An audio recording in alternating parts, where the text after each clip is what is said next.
Hey guys, it's Jamie. I just wanted to give a review of the Game of Thrones books. I won't give any spoilers or anything because I haven't even read past the third book anyway, so most of the people I assume who are watching this have actually watched the series on HBO, which is kind of where I was in the beginning. Like I was introduced to the TV series before the book series, um, so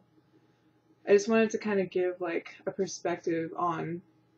like whether it's worth reading the books, I guess, if you're really into the series, because I know that I totally loved it and that a lot of people,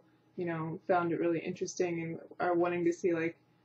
are you going to get anything more out of reading this like novel series that's like this long? And I'm not exaggerating, like the physical copies are like this, the box set is this big and it's not even done yet. There are 5 novels released so far and he's working on the sixth. Um, and like I said, I'm only on the third one, but since they haven't gone past that yet, I thought this would be a good time to kind of talk about it anyway. So, overall, I feel like it's probably not worth your time unless you really like reading, which I do, which is why I'm still kind of like trucking through it. But I think overall, like, since George R. R. Martin was actually involved in a lot of the production of the series, and he had a lot of say in how the story was put together. It shows because the transition from the books to the TV series is not really that much. Like, of course, they have to leave out some stuff to be able to fit a 1,000-page book into 10 episodes or whatever. But overall, like they capture all the really important details and like one of the things that I have to really say about the show is that they capture the characters perfectly, and like all of them were perfectly cast. I feel like, um, and they really like exemplify the essence of what makes them like all of them unique. Because I think that one of the big strengths of the series is how good Martin is at character development and how like you can hate Jamie at the beginning of this, not me, Jamie Lannister at the beginning of the series, and then by some scenes in the third book, you kind of, or series, whatever, you kind of realize, these characters are really complex, and you start to kind of like him because he has some redeeming qualities, and that, maybe you did judge him a little too soon, but, we all did because we don't know his background any more than being an incestuous asshole, who does have some redeeming qualities that we learned about later. Um, but anyway, so I mean, there are a few things, like I said, but it's nothing that like changes the series in any way. And I think that like overall, the tone of the novels is pretty much the same as the tone of the show. Like I remember I was reading like a snippet on my Kindle because like I didn't want to carry this big series like the physical copy, so I bought it all on my Kindle. And they have like little samples that you can buy for free or that you can get for free before you buy the books. And just reading the narrative through Jon Snow is just like I can hear Kit Harington's voice in my head, and I think that that kind of like influences like the way that you see the characters in the books. But at the same time, like it just shows how well it transitioned into the series because the narrative is so similar and just the pace of the story is. Although like it feels like the show is a lot more fast paced, which makes sense obviously because they had to fit it in such a short amount of screen time. But yeah, and I also just think it's probably worth mentioning that the books are basically formatted where each character has a specific chapter devoted to like them and their experience, and then it goes from like Tyrion to like Daenerys to Jon Snow to like whoever else, and it kind of just follows their progression through the book. So it jumps around a lot to different areas, and so it actually I felt like it helped that I saw the show before I read the book because like you kind of get a better feel for like the narrative progression, I guess, because it is pretty complex and there's so many different like pieces of the story happening that like it's nice to kind of like get the overall picture before you see the minute details of everything that he put into the books.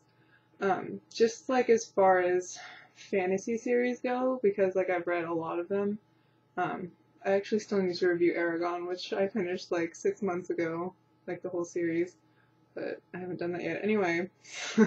I think that overall, like, I don't know if it's just because people aren't as familiarized with the fantasy genre, like who talk about it or whatever, because I feel like it's not that he's bad at all, because I really did, I am enjoying the books, obviously, like, why would I be reading them otherwise? But at the same time, like, as much as I love his character development, I think that's probably the thing I like most about him, is that, like, you really do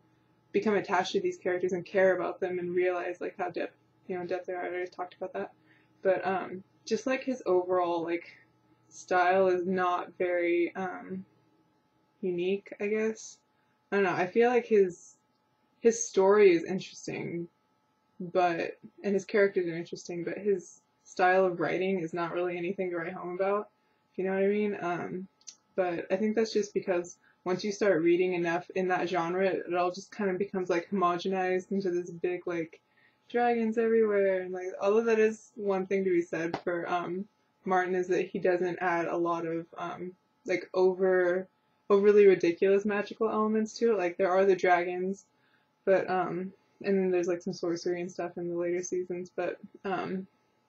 overall like he kind of like eases you into it, and it's not just like having to suspend disbelief from like day one. One other thing that I think is worth mentioning about the books that makes them different from the show and unique is that they give a lot more history on the characters' houses, and that does form a lot of the identity of the story, you know, the feud between all the different houses. I mean, I was going to give an example, but they're all kind of fighting against each other. That's why it's the Game of Thrones, right? Because they all want the throne. But some more than others. Anyway, you do get like where the Starks came from and like more about the Targaryens, and you know, you can read all that stuff online though, and I feel like if you really are curious about that kind of stuff, it's probably best just to look up articles on like the Game of Thrones wiki or whatever, because having to read that much just for, you know, those little snippets of information, I mean, that's what's great about the internet, right? That it does all of the work for you. But also I think that's one thing that's really cool about the show, is that they do kind of like make you rally around the different houses and kind of make you like form not alliances, favorites, I guess is a better way of saying it. And like, but it also kind of makes you question, you know, like it's kind of similar in Harry Potter, how like they would, you know, have the Slytherins who were the cunning ones who were usually associated with like evil and like people who are, you know, not the best people to be around and not the most trustworthy. And, you know, the Gryffindors are categorized as like these people who are like super brave, whatever. But then you find all these people, and this is true of Game of Thrones too, that belong to these houses who have other qualities that, you know, in the end sometimes are more important than the things that exemplify the group that they belong to. Tyrion's a perfect example of it, and I think that's probably why everyone loves him, is because even though he was raised in this environment of, you know, basically people who like to take advantage and who use their power for selfish gains